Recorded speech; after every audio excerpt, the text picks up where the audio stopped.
benvingudes a l'acte de lliurament de premis de l'Agenda 2030. A l'antiga fàbrica Estrella d'Am tenim un projecte de naturalització preciós, tenim la fàbrica plena de menjadores, de nius. Sou tots benvinguts i benvingudes. Si veniu i veieu els arbres i aixequeu la vista, veureu que tenim nius, tenim punts d'aigua, guarderies de ratpenats, nius per oranetes. O sigui, és un espai favorable a la natura. I amb molt orgull rebem aquest reconeixement i ens proposem seguir contribuint en la construcció d'un futur més sostenible per a tots i totes. Moltes gràcies.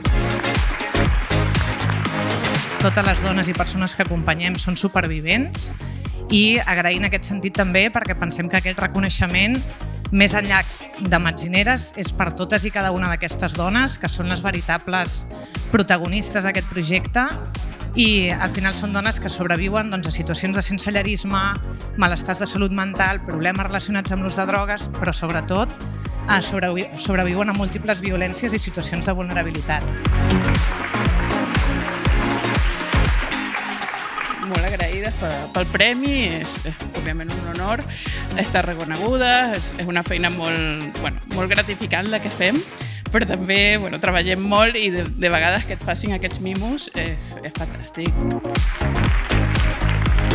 Aquest premi reconeix la labor que estan fent molts corresponsals de l'Ajuntament que estan impulsant els valors corporatius de sostenibilitat, d'innovació, de cohesió, de felicitat i salut a la feina i d'innovació a la resta de companys i companyes. La veritat és que està sent un exercici preciós perquè treballem amb persones que estan tot el dia enfocades a treballar per la ciutadania i que, com deia la companya d'abans, de cop i volta les mimem, les escoltem, els expliquem el perquè de la seva feina i les convidem a participar.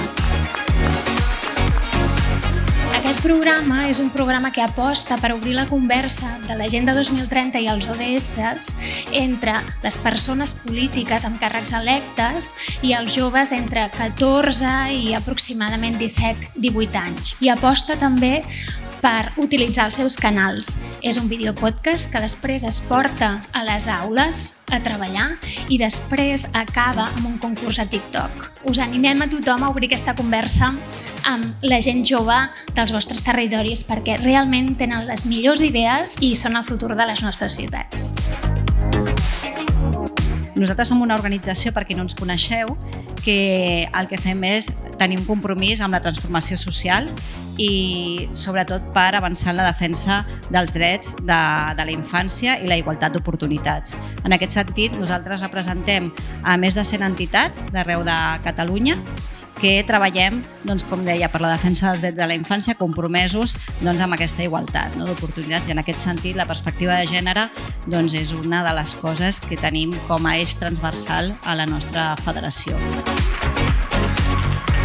Es tracta que els ODS arribin a la gent més petita de la nostra societat i, com fa poc ens van dir, hem descobert que ells són els vectors que gràcies a ells nosaltres, els adults, segurament anem canviant moltíssimes de les coses que fem. És a dir, el reciclatge ens l'han posat molt a to, segurament els nens i nenes que teniu a casa, que a l'escola han treballat com es recicla.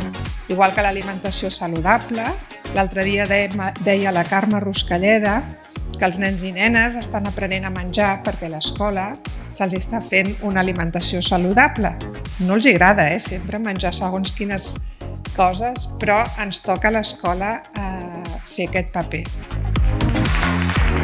És un orgull estar aquí com a director del Bar Resiones perquè això és ser un director d'orquestra. És tot molt fàcil quan la gent que tens treballant al centre és magnífica. En un moment que s'han donat uns resultats que posen en dubte tot un sistema educatiu, podem ja dir que l'objectiu número 4, educació de qualitat, és el que tenim aquí. Aquest projecte és el que significa. Nosotros lo que hicimos fue traer alumnos de diferentes cursos de artes y de ingeniería y hemos invitado a la ciudadanía, en este caso teníamos las personas mayores, que han trabajado juntos en innovaciones. En las áreas nosotros lo que intentamos, lo que queremos es crear profesionales capaces de crear una sociedad más justa y sostenible.